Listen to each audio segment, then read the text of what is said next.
I'm not happy. I don't need Elizabeth Warren or the government giving away my money.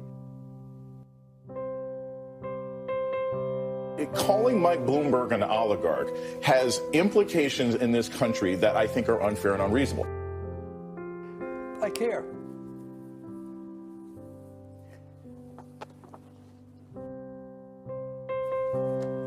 That's it.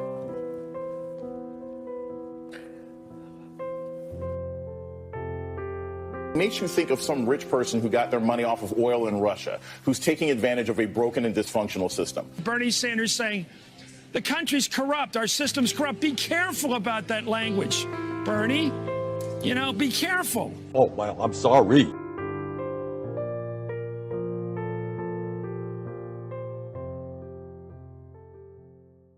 Now witness the firepower of this fully armed and operational battle station. I know words. I have the best words. Woke, woke, woke.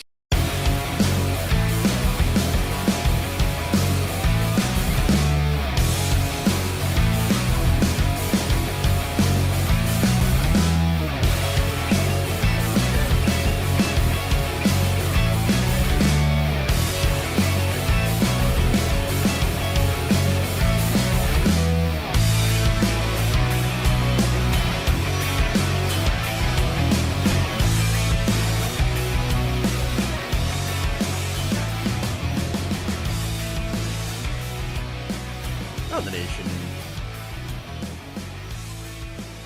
Waldorf Nation. What's up, everybody? Welcome to the show. Wow.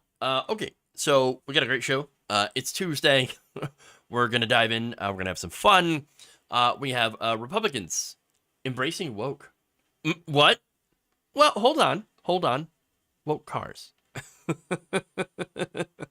Oh. My.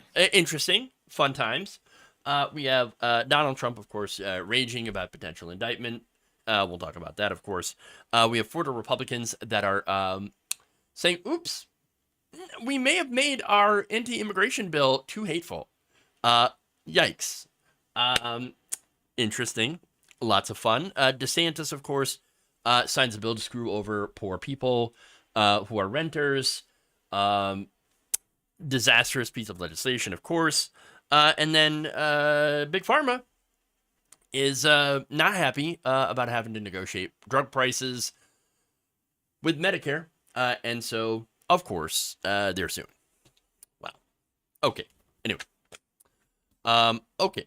So let's dive into the stories. Before we do, please like and share the stream if you haven't already. Very important that you do so. Helps us out greatly.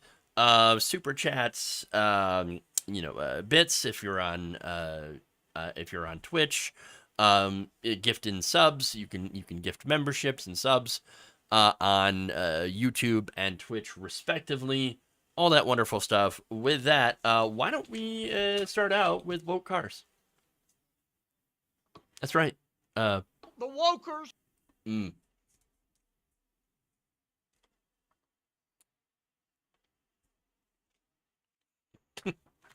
All right.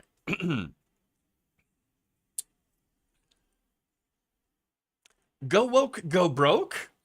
Or is it go woke and save some money? Well, apparently some Republicans have found out that when it comes to vehicles, maybe the woke is not too bad. My. Okay.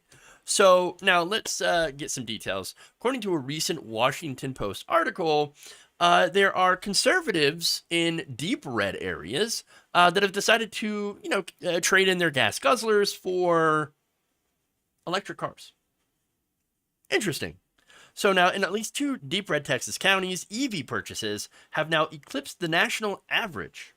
The Washington Post reports, citing a study conducted by S&P Global Mobility. So basically, they're buying more electric cars than they used to.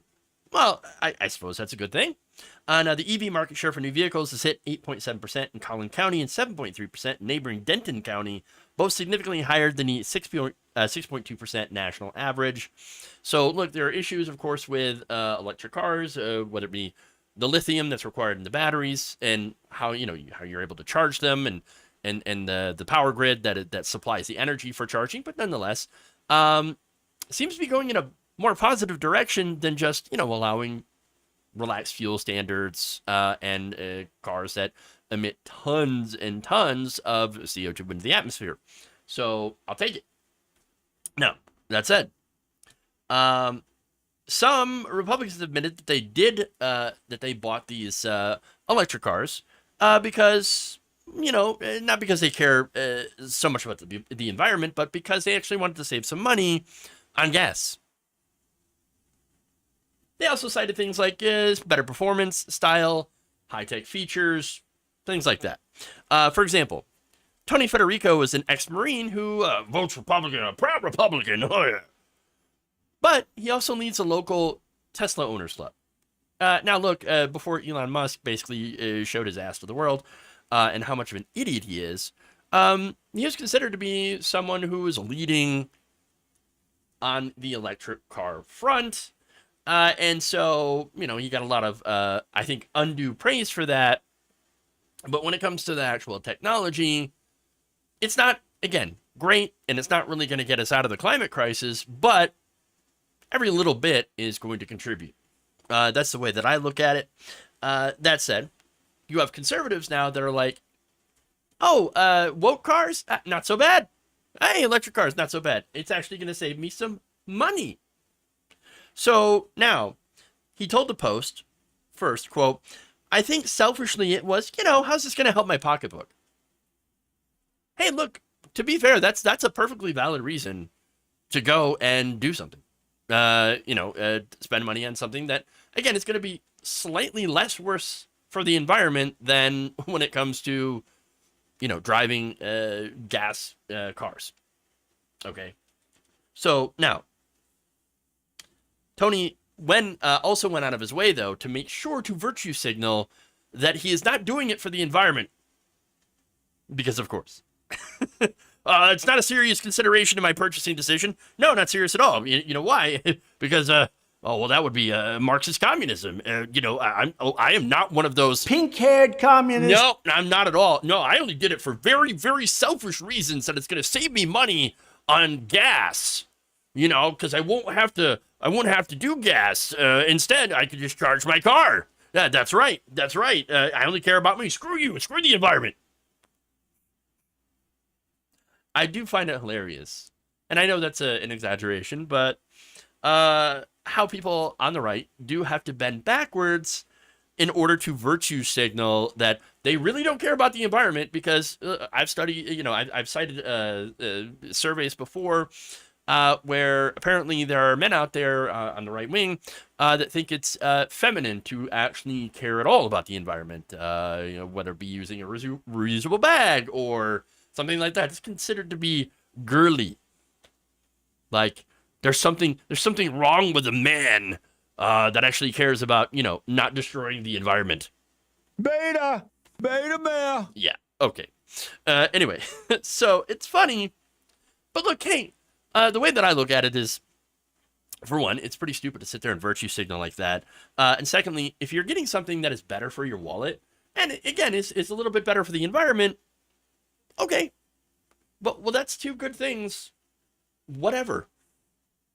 Just take it already. Just take it. Now, there's another one, Kate Allen, also a Republican. She cited that, once again, she traded in her she traded in her gas-powered car for an EV because it's better on, her wallet because gas prices are high. She says, I used to drive a Mercedes-Benz SUV. So this also shows you, by the way, the income brackets that these people are at. Quote, and I went to fill up my gas tank and it was over $4 for premium gas. So I went the very next day and traded it for an electric vehicle. Now, unlike Tony, she did describe the environmental benefits of an EV, again, which are minimal at best, but there. She described it as a quote-unquote bonus. Oh, yeah, hey, if it's okay for the environment, great. Okay, so now this gets to a greater point here. I think that when it comes to people and their spending habits, people will almost always do what helps them most in their own lives, in their own wallets. That you want to call it green, you want to, whatever, right? Survival, it doesn't really matter. People are just going to do the things that help them the most when it comes to their pocketbook. So the lesson here should be then, okay, if you want to do things that are more positive towards the environment and get people to do more of those things, then you got to find ways of doing it that aren't going to have such a negative impact on people's lives. And I'm just being real about this because I look, I'd love to take, radical action and, I'll just get rid of all the fossil fuels. Let's do it right now. Okay, but for most people, that's not going to work. For normies, that's not going to work. You've got to find ways to do these things while making people's lives better, not worse.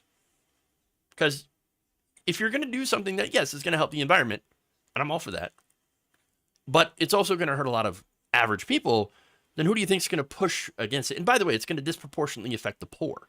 So you also have to keep that in mind. You need to find a way to do these things while also making people's lives better and easier, if at all possible. And in some cases, you can do the right thing while also appealing to people's pocketbooks, and that's going to move more people towards your position. And it's just a smart thing. Now, look, a good example of this, by the way, is talking about progressive economic policy, right? The majority of Americans agree with progressive economic policies. You know why? Because it actually helps average people. For example, Medicare for All. Medicare for All is, again, cheaper in the long run, okay? There's no premiums, deductibles, co-pays, saves people money. You have to pay a little bit more in taxes, but you are covered no matter where you go. It's better for the individual.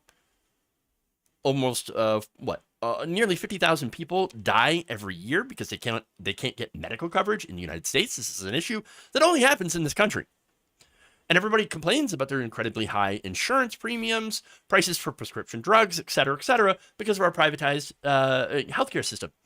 And by the way, there's a mix of private and public, which just vastly confuses our system even more. And people are tired of it. People do want Medicare for all. People do want the government to step up and ensure that people have health care. And so that's an example of a progressive policy proposal and solution to a very real problem that most Americans can get on board with. Even Republicans can get on board with this. Okay? So that's an example of this. Okay? Now, when you moralize to average people, even when they agree with you, it's still it's an uphill battle, an uphill argument in order to, get someone to give up something or make their lives intrinsically harder, especially if someone is low on resources, is lacking resources.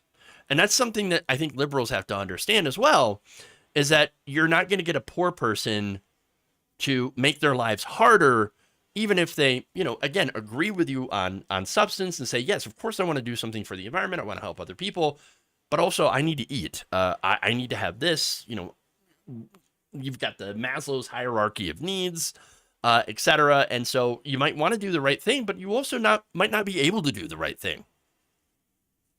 So you have to keep those things in mind. Look, again, we have to change things, and we have to change things for the better, but you also have to understand that if it's more difficult, the more difficult it is, and the more radical it is, the more there will be resistance to it. And so you gotta get things in. You gotta craft policies to encourage people to do something and, to do better for the environment or better for other people, while again, making it as easy as possible, and economically sensible. And I think government is the only entity that's going to be able to help do that. Now, the report noted that although EV car sales typically account for a higher percentage in blue or more affluent communities, and that's a very important point, you got to remember, the two above mentioned Texas counties are not outliers. Florida's St. Johns County, Indiana's Hamilton County, North Carolina's Union County, New Jersey's Monmouth County, and California's Kern County are among other communities that backed Donald Trump in 2020 that have seen EV market share growth eclipse the national average last year, according to S&P data. That is a great example here. Now, getting back to the affluent, right? So, obviously, people that have more means are going to be able to switch over to these cleaner technologies quicker because they can afford to do so. So, let me give you an example. The whole gas stove thing. So, I understand the anger about that. I really do. Because people were told, hey, the government's going to take your gas stove. The jackbooted thugs are going to come lift your gas stove out of your house and then force you to buy a cleaner energy one. And for people who are not of means, it's like, no, I need that. But yes, I know that there are dangers. Yes, for having an open flame filled with chemicals in my house. I get it, but what else am I going to cook on? So I get the anger. And again, it's fake anger because it's not real. The government was never going to come in and take your gas stove, but people were pissed off. You don't want to have to go buy a new stove, especially if you don't have the money to do so. But the narrative was out there, and the right's really good at tying these environmental narratives to both the elites, whom they hate, and I agree with that. I share that hatred with the elites, and also tying these elites who can afford to do these things, so it's not a bother for them, and saying that these same elites who can afford to do these are going to force you to do these things because that you can't afford it. You're going to have to buy something that you don't want to buy or can't afford to buy, or you're going to have to give something up. And people, again, in this country, a lot of Americans barely able to make it by are being told by people who are liars and grifters, etc., that the government is going to force you to do something or give something up that's making your life bearable. And it's like, hell no. I'm not going to do that. I'm not going to vote for Democrats then. I'm going to vote for Republicans. Now, they may be evil, but at least they're not trying to take away my gas stove. So I get it. And what we need to do a better job of on the left is to counter those narratives and to try to make things easier for people and do the right thing. And that's where the government can actually step in and do things. For example, if you want more people, let's just use the EVs as an example, right? If you wanted to replace gas cars, okay? How about you have a system where you can allow anybody to trade in a gas car and get an EV on the spot? No strings attached, 1-for-1 trade. Whatever you bring in the most beat up piece of crap gas, car, and you get a brand new shiny EV. Now, I say that and people are like, that's insane. Why would you do that? Because it's smart. If you're actually trying to do something and encourage a particular type of behavior, then if you have a program like this, of course people would take advantage of it. That's the whole point. You want to encourage people to drive, for example, EVs, as the Biden administration wants to. Well, then you would have such a program. It's essentially kind of like a gun buyback program, except that, instead of like just taking the gun and giving you money, it'd be, taking your car and giving you a better, newer car that's actually more energy efficient and doesn't take gas. Again, that's a heavy investment, but that is something that only the government could do. And of course, it costs money, obviously. And of course, there'd have to be a lot of updates to the power grid, but no other entity. And this just shows the power that government could do if it were actually in the hands of people who were willing to do these things. Okay? They could do this on a scale necessary to, again, make a difference in that. And I'm not saying differences in climate change because, again, we already know the major drivers of climate change. And, a lot of it's agriculture, a lot of it's the military, a lot of it is, of course, corporations like defense contractors, et cetera, et cetera. And we know that. I'm just saying that this is an example of, you could call it social engineering if you want. But yeah, using incentives and disincentives. It would make sense. Now, that said, now the government not going to do it. The best they can do is tax credits, but that, and of course the fact that gas prices keep going up due to inflation and greed, is getting even anti-woke conservatives on board to buy EVs, and that's interesting. I mean, look, now the Washington Post article also notes that conservative support for green energy isn't totally new. According to Neil Ferris, a left-leaning photographer and EV enthusiast in Dallas who promotes vehicles at auto shows, he says, one of the people I quote a lot is T. Boone Pickens.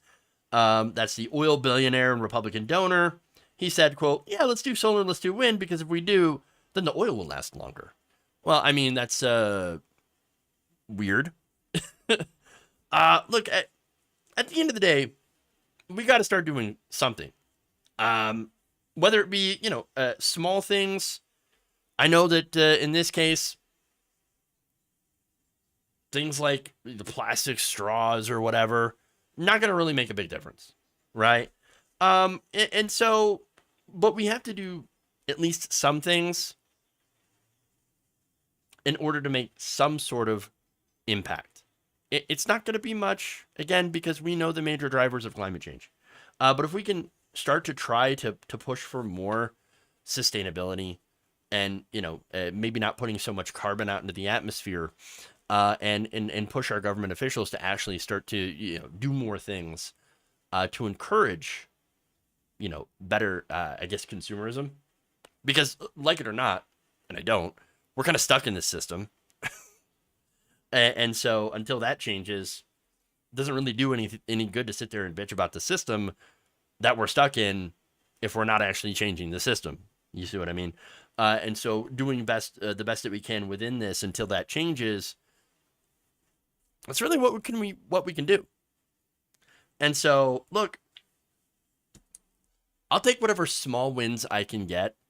If Republicans are not rolling coal anymore and are starting to switch to at least slightly better modes of transportation, I'll take it. I'll take it. It's the best. Take the W if you can.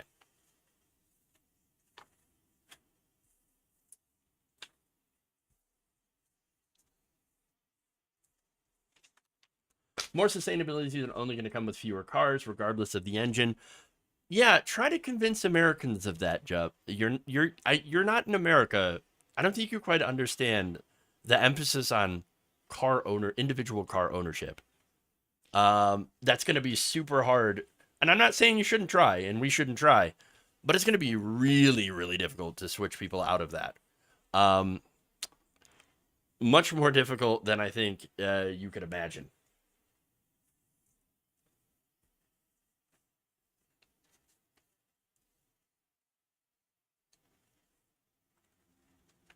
Yeah, the government would never.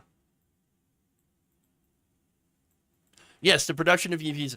I know that, and of course you have the destruction of places, lithium mines. I understand that. I get that.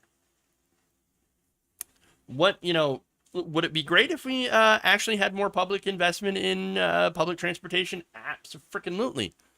The culture here has to change. And unfortunately, the culture in this country is so incredibly heavily slanted towards individual auto ownership and away from any sort of public, investment. We need trains. Sorry. Yes, it's true. Yes, I would love to see more of that. Again, probably not going to happen anytime soon.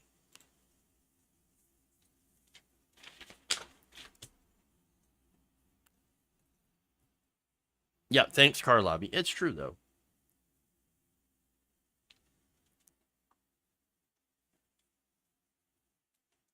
I lived in the mountains. I'd have died without a car. See, exactly. There are those situations a lot. They're transing the trains. The woke trains, you see? The trains, they have gone woke. Where the woke. Okay.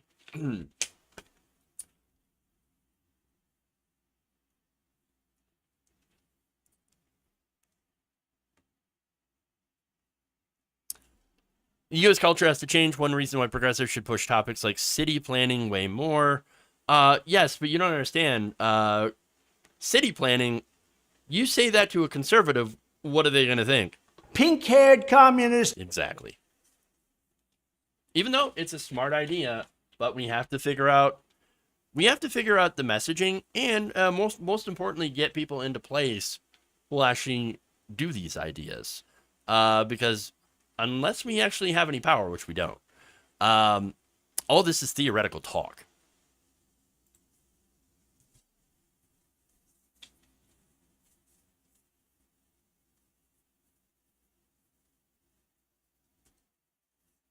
All right.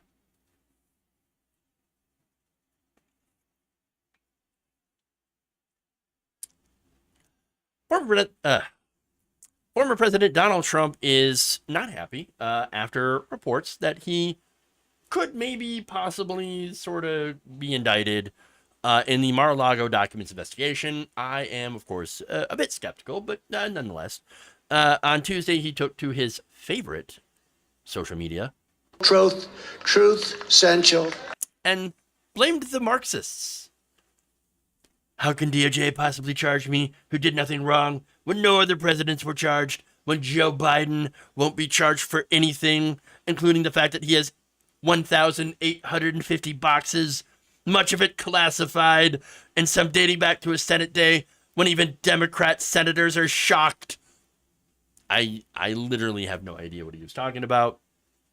But he continued by saying the Marxists and the fascists in the DOJ and FBI are going after me at a level and speed I've never seen before in our country, and I did nothing wrong.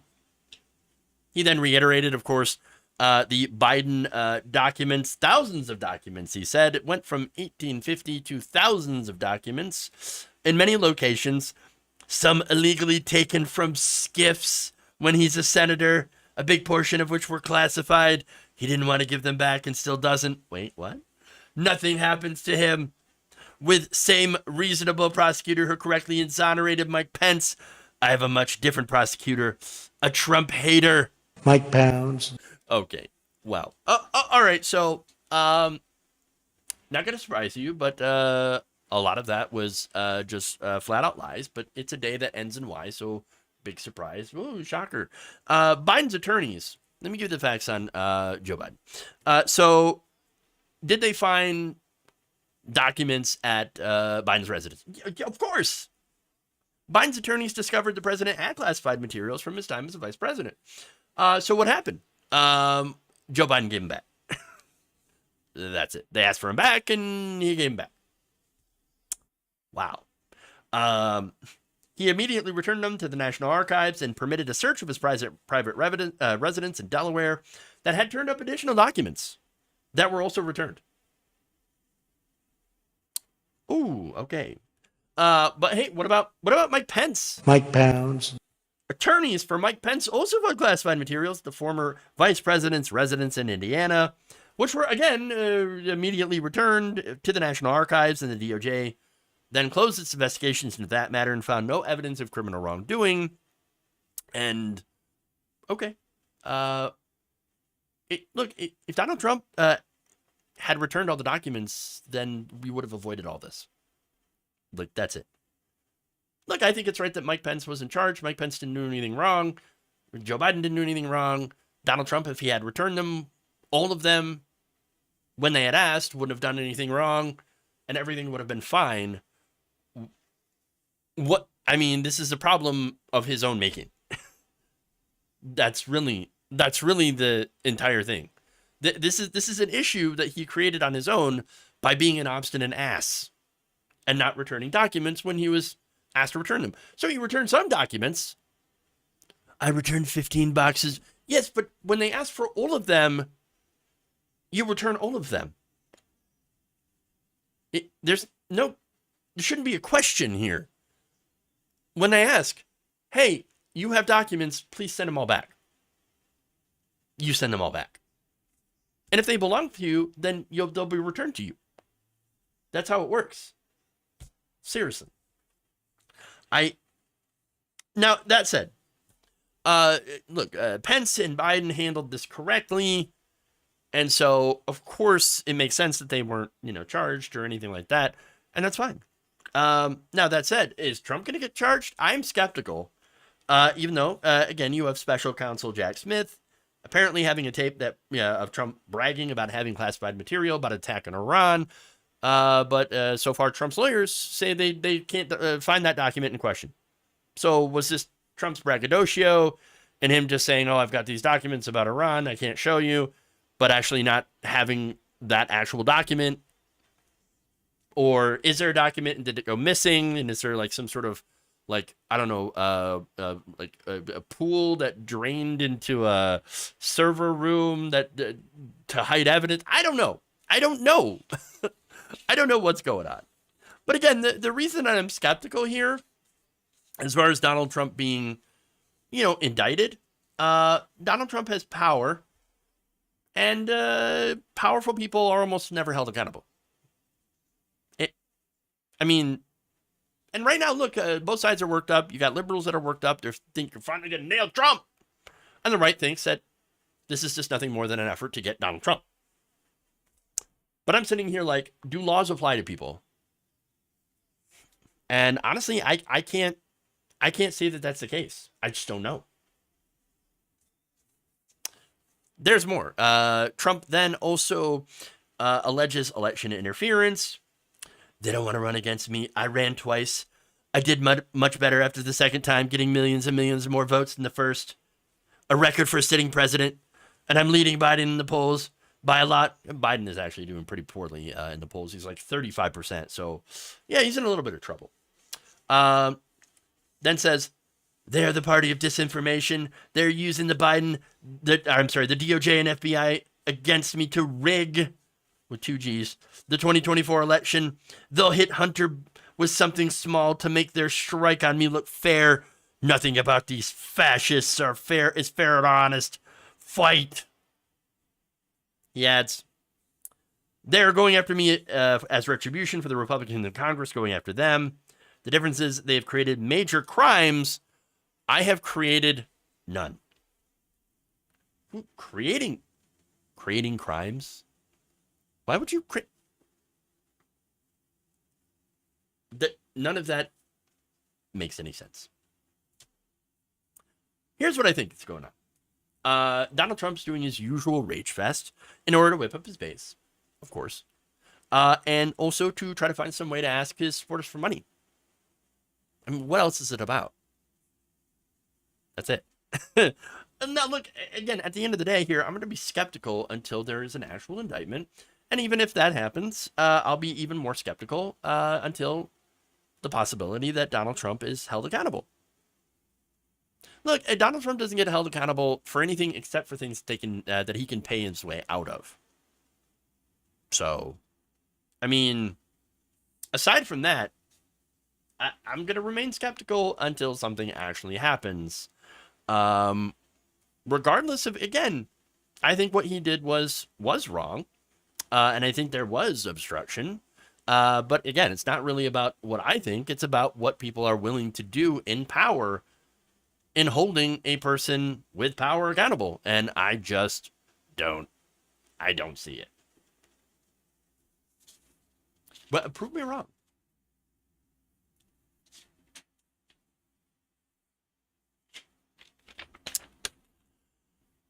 Okay. Moving on. Did you guys hear Trump say people in Chinatown don't speak English? Oh, Jesus Christ, he's a racist. I did hear that. Oh, yeah.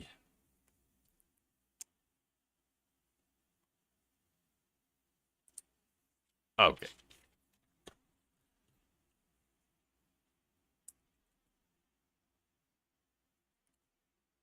It's a fun story. Florida's anti-immigration bill is having the intended consequence of scaring away immigrants and causing them to flee the state, as well as, of course, causing immigrants to boycott the state. That has left some Republicans saying, oh no, we've made a mistake. Oh no! So let me give you the details. So last week, Governor Ron DeSantis signed a bill criminalizing the transport of undocumented immigrants into Florida, also requiring hospitals to ask about the immigration status of patients in intake forms, invalidating out-of-state driver's license or other forms of government ID issued to undocumented people, and preventing local governments from issuing identification cards to undocumented immigrants. So all of that has the combined effect of basically criminalizing the existence of immigrants in the state of Florida.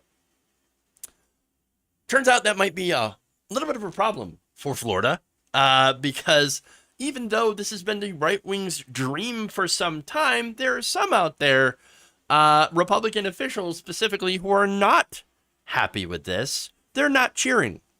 Now, as a result of some intense backlash among the thousands of immigrants who make up a great deal of Florida's economy, some Florida Republicans are backpedaling and doing a little bit of damage control. Oops. I'm going to show you some video here. On Monday, Representatives Alina Garcia, Rick Roth, and Juan Fernandez Barquin appeared at an event sponsored by Hialeah Mayor Esteban Balvo, also a Republican. The trio, all of whom voted to pass this incredibly anti-immigrant bill, are now attempting to walk it back. First, I'm going to show you video of Rick Roth and then Alina Garcia basically admitting that, oh, this bill, this wasn't a serious bill. This is just a political bill to scare you. Take a look. This bill is 100% supposed to scare you. Y la mala noticia es que este proyecto de ley 100% tiene el propósito de darles miedo. I'm a farmer, and the farmers are mad as hell. Yo soy un agricultor y los agricultores están bien bravos. We are losing employees. They're already starting to move to Georgia and other states. Estamos perdiendo empleados y se están mudando a otros estados como Georgia. It's urgent that you talk to all your people and convince them that you have resources, state representatives, and other people that can explain the bill to you. Oh, they can explain the bill to you. What's to explain? They literally are passing bills saying that they hate you and want you gone. I mean, that's pretty much it. I mean, and as a bonus, by the way, they believe that immigrants are so dumb that you need to explain the bill to them. Again, what's to explain? Oh, there's more. Roth also added that this is more a political bill than it is policy. It does give more police state powers going forward to deal with immigration, but this is still mainly a political bill. It's just politics and messaging, okay? But it also ramps up the police state, but it's also just all politics.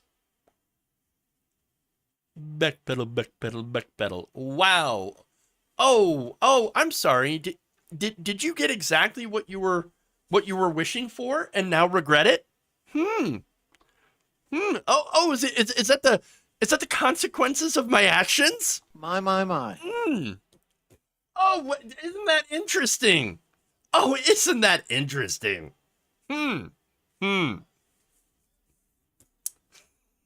Also, let me just add, because I haven't done this yet. Oh my God, he admitted. One of the most incoherent explanations I've ever read, contradictory, ridiculous.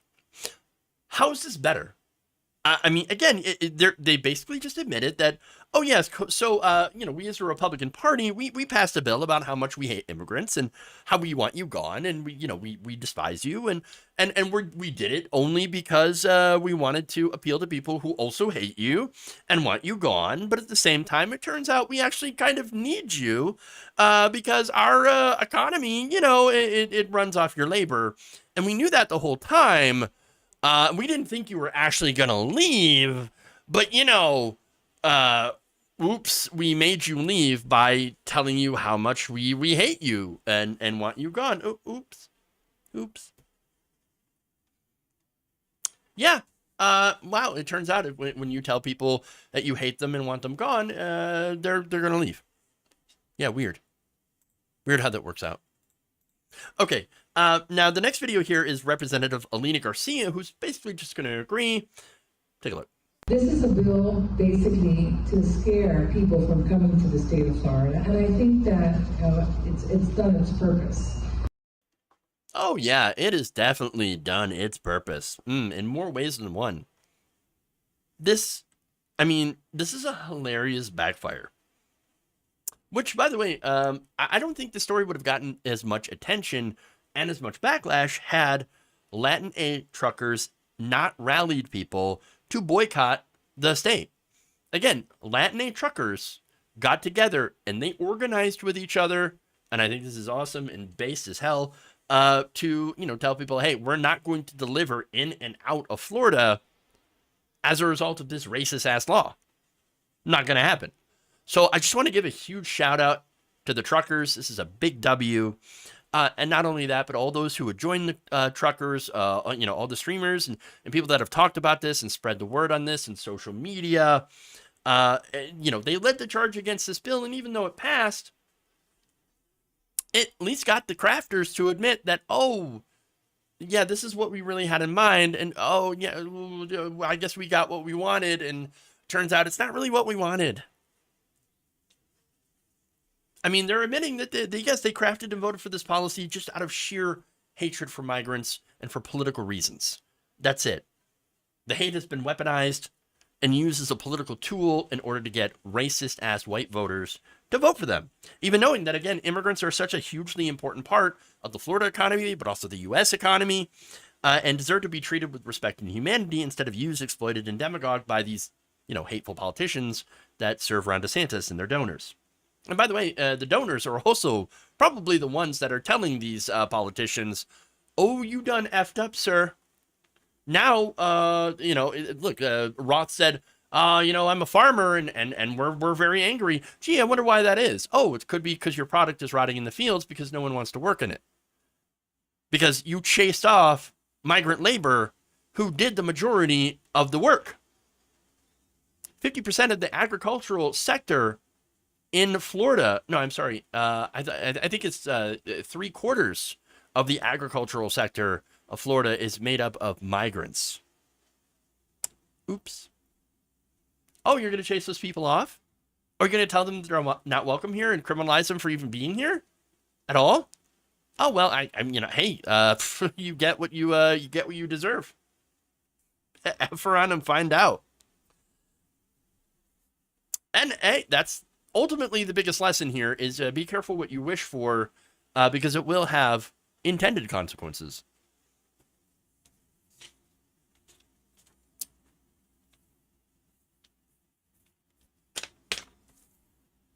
Sounds a lot like Brexit, and just like that, they regret the consequences. True.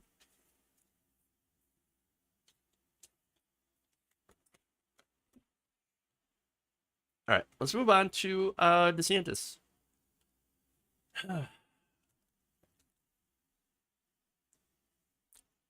Bring that fight in order to unionize. Hell yeah. Hell yeah.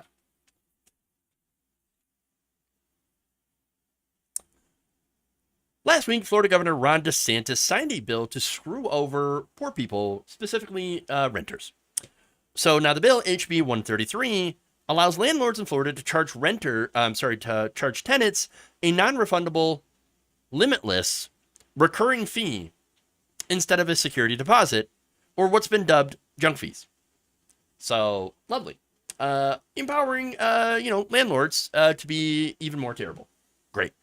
So now, look, the security deposit, which is required by most places to move into an apartment, is basically a lump sum of cash that these landlords are supposed to hold on to in order to cover any sorts of major repairs of the apartment outside of wear and tear. And if there is no major repairs or major damage to the apartment, then you are supposed to get that back. So I get it in theory that it's there to, protect property owners from somebody coming in, maliciously breaking things on their way out before they leave. Most people, the vast majority of people do not do that. Most people don't trash their apartments. And so most renters, when they leave an apartment, are supposed to get that security deposit back generally. Now, of course, there are terrible landlords that will go in and, attempt to try to hold on to that security deposit anyway, because they're terrible people. But, I'm not going to say that all of them do that. I've had some, I've rented in my life and, I received my security deposit back before, and many people have. But here's the thing. Nowadays, prospective renters are facing a lot more difficulty in being able to save up enough money to be able to get the first month's rent, the last month's rent, and the security deposit that can be upwards to 1 month or even 2 months amount of rent. And so you're talking a lot of money, a giant lump sum of cash, just be able to move in to an apartment. So that's very difficult for a lot of people. So Republicans decided to take this very real problem and then use it to screw over poor people even more. So Republicans, backed by corporate lobbyists, helped to introduce this bill, which they touted to help the poor. Oh, no, we're going to help it by making a security deposit more affordable. So that instead of having to pay this gigantic lump sum in a security deposit, we'll make it an option for renters to pay a fee. A fee. Oh, okay, well. Now, instead of paying the security deposit, the bill allows landlords to begin charging this fee on top of the average normal rent. So now there's a way that it actually could help, people in this environment. If it were structured so that you would, have a fixed amount of a security deposit, but you instead pay a little bit towards it monthly. Then, in installments, for example, until that fixed amount is paid for. And then, those additional payments on top of your rent would then end. And then assuming that there is no large amount of damage to the apartment, then, and it was returned when they moved out, then there wouldn't be an issue. This would actually be helpful. Great. But no, that's not what this bill does. Under this bill, there's no cap on this security deposit alternative, which means they can keep taking and taking and taking and taking and taking, and then are not required to give it back at all. Just at all. A landlord could instead charge $25 a month on top of rent or $200 on top of rent. Really, the sky's the limit for them. Okay? And again, they could collect all this money and then just never give it back when you leave. That's it. Jay Mobley, an attorney for the Orange County Legal Aid Society, who encounters many low-income renters, told Orlando Weekly that the bill, quote, opens the door for a lot of abuse on the part of bad landlords. True.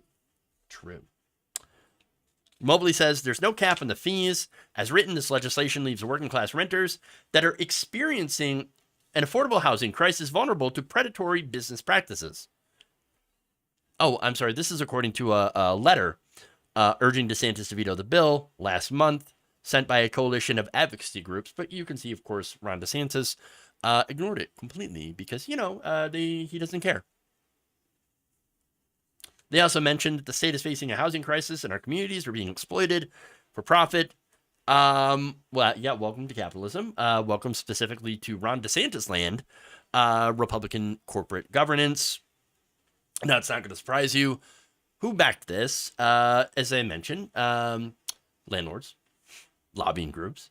The Republican-sponsored bill was backed by property tech companies like Rhino and LeaseLock. LeaseLock, a company that offers so-called security deposit alternatives to landlords and tenants, has lobbied for similar laws on a local and state level elsewhere. And unsurprisingly, this company got in trouble for violating state consumer protection law in Maryland.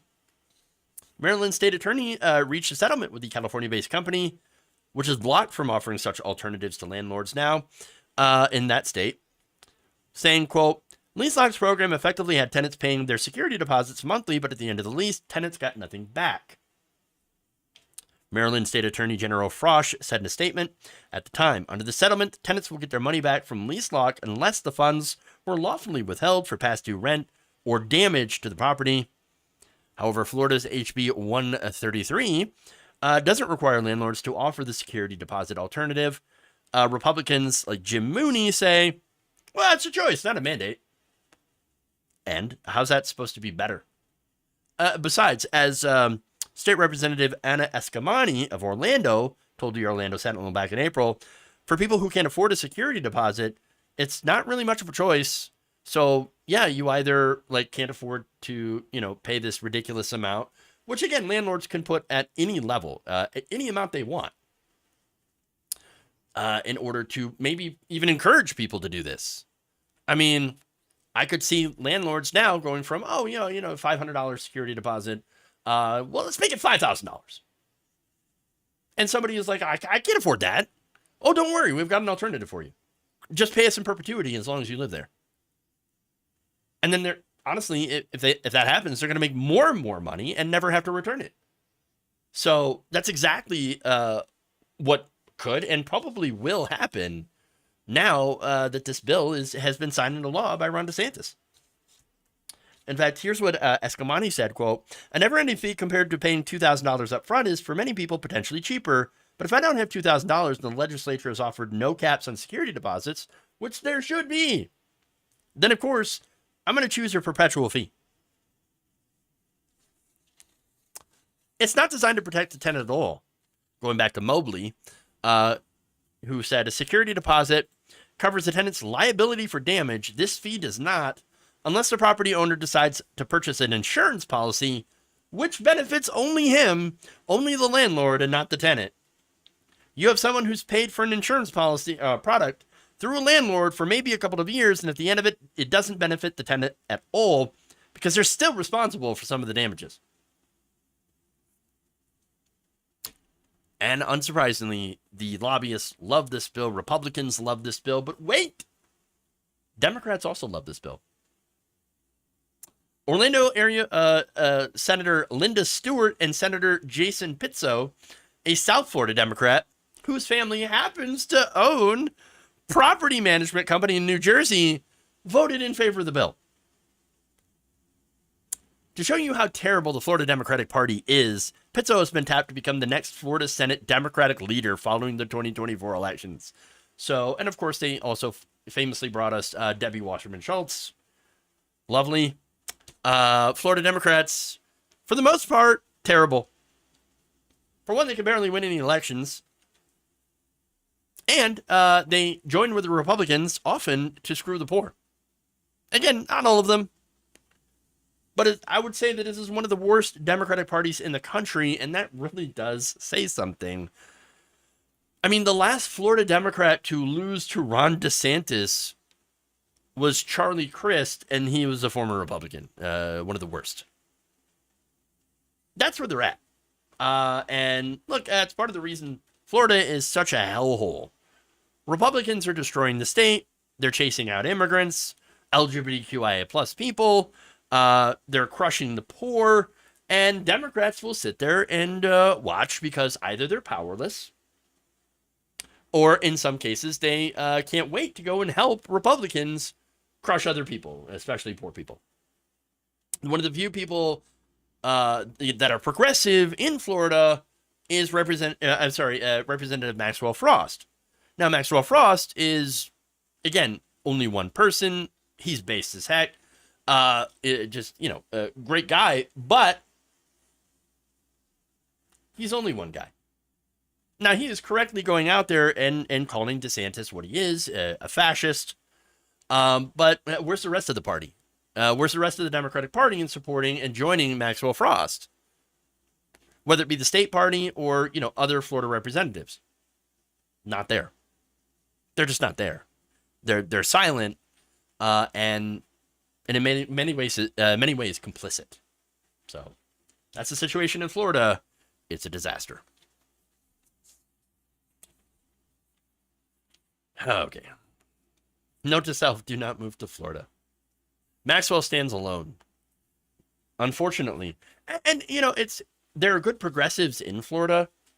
It's just, they absolutely have no power. No power at all. I mean, I know, personally, two wonderful progressives that live in Florida. Oh, well, they also happen to be political commentators. Farron Cousins, of course, you're familiar with him.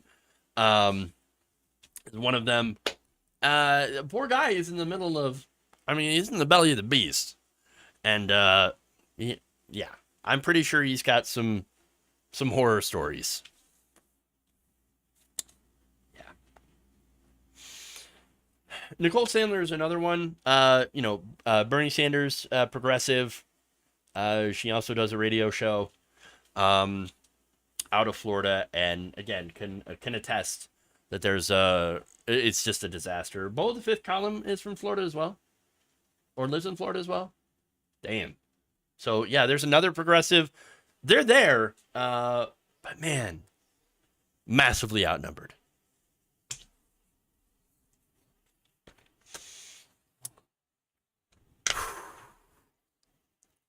Let's remember that Farron is right near Alabama too. He's in Floribama.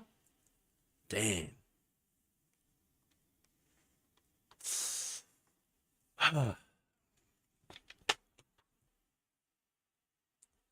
Okay. Anyway, last story. We'll try to make it quick.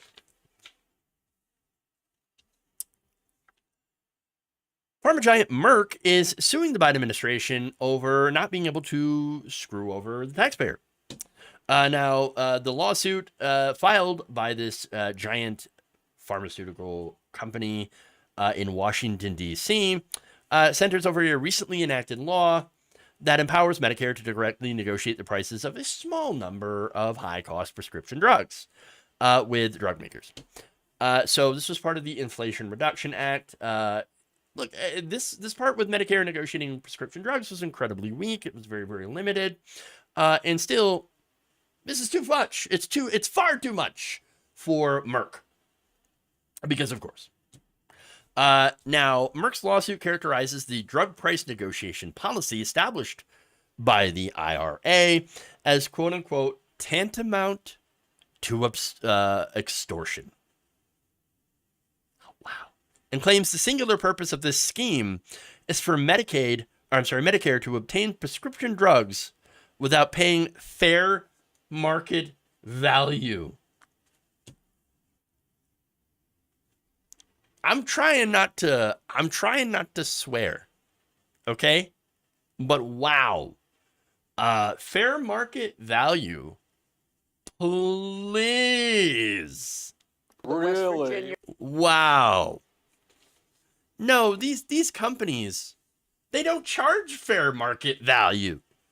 No, and they do so because they have a monopoly on certain prescription drugs due to patent trolling.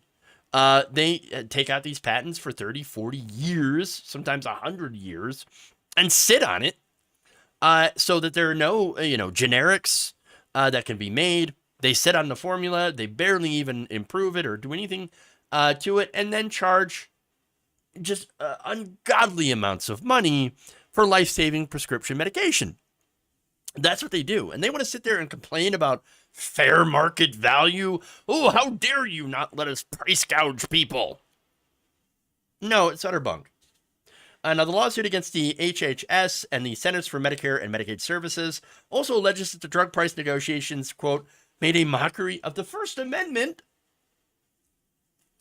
by conscripting companies to legitimize government extortion. Again, they're talking about extortion when literally that is essentially their business model, your money or your life. Oh, you need this prescription drug for cancer so you don't literally die of cancer? That'll be $90,000, please. And that's just a cheaper one. No, look, in the United States, Americans spend more money on prescription drugs per capita than citizens in any other country. And you know why? Again, that's because of corporate extortion. Which is why, according to a Kaiser Family Foundation health tracking poll published earlier this year, 8 in 10 adults said the cost of prescription medications was unreasonable, and the CDC released data last week showing that more than 9 million Americans have been delaying medication refills, skipping doses, or taking smaller doses than prescribed due to the high costs of medication. Because, fair market value? Something fair market value. Okay. Now, these companies, though, they say, well, we can't I mean, we have to extort people. We have to charge such high prices because we spent so much money doing research and development on these drugs, and therefore it's justified. It's the market. It's the market. Not true. According to a paper published in September of 2022 in the JAMA, which compared data on R&D costs with the drug prices of 60 medications, researchers found no relationship between what they spent on R&D and what they charged for these new medications. The authors also assessed that whether the therapeutic value of a product was associated with the price, but again, found no association there either. So this is according to Inmaculada Hernandez, who is an associate professor at Skaggs School of Pharmacy and Pharmaceutical Sciences. Quote, "Our findings provide evidence that drug companies do not set prices based on how much they spend on R&D or even how good a drug is. Instead, they charge what the market will bear." What does that mean? Basically, they set out an arbitrary price on how much people are willing to pay for a life-saving drug, or in this case, the government, the taxpayer, through Medicare. They will then charge the maximum amount and not a cent lower. And that's it. That's how they make their money. She says, if this argument is to be used to justify high prices and oppose measures to curb prescription drug costs, drug companies should simply should supply further data to support their claims that high drug prices are needed to recover R&D investments, said Hernandez. Well, that's the thing. They can't justify it. They don't have any evidence to, support their claims. They don't have it at all. And what they're doing instead, by the way, of making drugs affordable, they use their massive profits to file lawsuits to screw you over. In two ways. Both as taxpayers and people who may need to use those drugs. In fact, one of the drugs at the center of this lawsuit is Keytruda, that is Merck's new cancer drug. That carries an annual list price of $175,000. So now, if you're someone that has cancer, you can't really go, I mean, I could probably go without this. A little too pricey for my blood. No, you're dying. You have cancer. And so in order to get rid of the cancer, you have to take these medications. I mean, this is extortion. You're going to need that drug to survive. Now, as the New York Times noted on Tuesday, Merck's Keytruda could be among the first products targeted when negotiations begin in 2028 on drugs administered in a healthcare setting. So again, this doesn't even start until 2028. And they're already suing the Biden administration. Now, the Times reported that Merck had been expecting to bring in significant revenue, or I should say profit, from a new formulation of Keytruda it is developing that can be more easily given under the skin. That could be subject to negotiation, too, under the government's plans for the program. And that's why they don't want it to be part of that. Again, this is what they do. They will make subtle changes, maybe even changes to, for example, insulin in the injector. Again, which might cost a little bit more to manufacture. We're talking pennies in the dollar. And yet they think, oh, no, we can justify now jacking up the price, making, 1,000% markup, because our pockets were feeling a little bit light that day. And we just, we have a fiduciary responsibility to maximize profit. And there we go. Now, again, the result of this is that the U.S. government spends billions of dollars in taxpayer money helping patients to cover the cost of medication. Now, the correct thing is not to kick people off government assistance. The correct thing is to use the power of the government to negotiate prescription drug prices so that they go down, so that more people can have access to these drugs. Instead, Merck is basically trying to force the government into not being able to do that so that they can pocket billions of dollars in taxpayer money, as well as consumer spending, people that, again, need these drugs to survive, and give it to their shareholders, the executives, and the CEO. And that's it. Now, Robert Weissman, president of the consumer advocacy group Public Citizen, said in a statement on Tuesday that Merck is claiming the U.S. Constitution requires the government and people to be suckers. True. But he says that's not true. This lawsuit is a desperate attempt by the industry to beat back popular legislation that would curtail Big Pharma's ability to price gouge Medicare and secure monopoly profits. Full stop. While Big Pharma's litigation gamut plays out, it's critical that the federal government continue its preparation for price negotiations, Weissman added. Delay in the commencement of long overdue negotiations will result in billions of dollars in excess costs for taxpayers and consumers, which, by the way, these companies are counting on, because of course. No one needs to read Merck's fancy lawsuit, lawyer talk or PR spin to know what this is all about. It is about them wanting to continue to fleece taxpayers and gouge seniors. Now, the CBO concluded earlier this year that the price negotiations will lower average drug prices in Medicare and reduce the budget deficit by $25 billion in 2031. I'm not really concerned about the budget deficit, but I am concerned, about the prices that average people are willing to pay. And by the way, the taxpayer as well, as I am one. Now, these companies who are already massively wealthy, if this is allowed to go through, well, that means they're going to lose some profit. To which they say, "Oh no! How will they? How will we not be able to survive if we can't have our CEO buy a third yacht?" What about the people that are being fleeced? What about them? Anybody think about them? No, they don't care. Again, these corporations are machines with one purpose: to extract profit. They have a fiduciary responsibility to maximize profit for the shareholders. And if that means that you have to die for them to make an extra buck, well, it's a sad day for you. That's it. Yeah, that's what it's about. Margarita Jorge, head of the Lower Drug Prices Now campaign, said on Tuesday as well that Merck's lawsuit is nothing but a political stunt motivated by the same shameless greed that we're used to seeing from drug corporations that have made decades of inflated profits at the expense of patients' health and taxpayers' hard-earned money. So there's plenty of pushback here, but I am concerned. Again, whenever something goes to legislation, whenever something goes to court, I get concerned. Because you did have a lot of Trump appointees getting put into judgeships.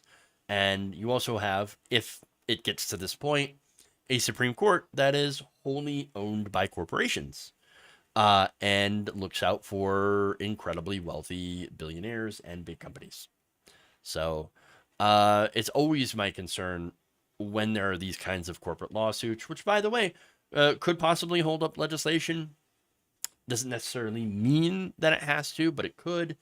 And again, lead to, these companies continuing to extract all of this profit as people continue to not be able to afford medications they need to survive.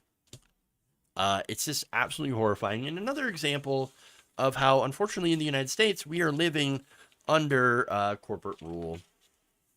And that is not here to serve us. It is here to serve only a few at the expense of the rest of us. Okay. That's it. That's all I got. If that's not depressing enough. Thank you for going around the nation with me today. Appreciate you all. Please like and share the stream if you haven't already. Let's go to reading some super chats here, member comments, I should say. Thank you for the 5 gifted memberships, Gabby Mathis. Appreciate that. Koru, member comment, says, I've been waiting for the migrant worker issue to backfire in a big way. Hope there's a lesson here. There will not be. They're going to continue as long as there's people that are receptive to the message, receptive to racism and against migrants, immigrants from the global South. Then there will be a market for this, and Republicans, as long as they continue to have no policies except for to help the rich, will continue to pander, to use that to pander to those people and to get their votes. Unfortunate. But there will be no lesson learned. Gabby Mathis also added with a very kind super chat. I'm on Medicare. My prescription has gone up. Where I split some drugs, Medicare is not cheap. Yes, that's the other issue too. Medicare could, do so much more, could have more power, but it continues to be watered down by, again, Republicans and corporate Democrats, which continue to take pieces of these very popular and good systems and to privatize it and make these systems worse. So you're absolutely right. There needs to be a lot of fixes in that don't involve, by the way, cutting benefits or making things more expensive for the average people that are on it. Okay. Let's go to Twitch here. Thank you for the new follows. Appreciate that. All right. So with that, Twitch viewers, we're going to raid into Friendifio. Haven't done so in a while. Everybody, give her a follow if you haven't already. All right. That's it. Thank you all. Love you. And remember, change begins with you. Good night, nation. We'll see you back here tomorrow for Wednesday show.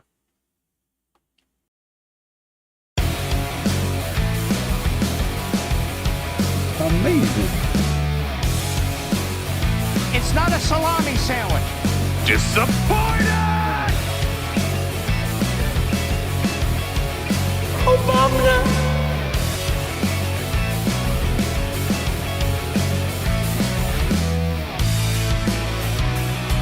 Sexual anarchy. Resurrection is about to be. There's no ice cream in hell.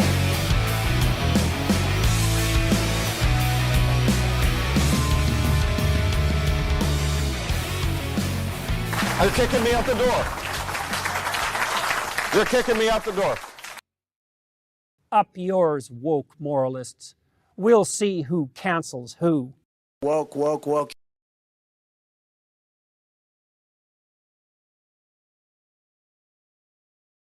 USA, USA.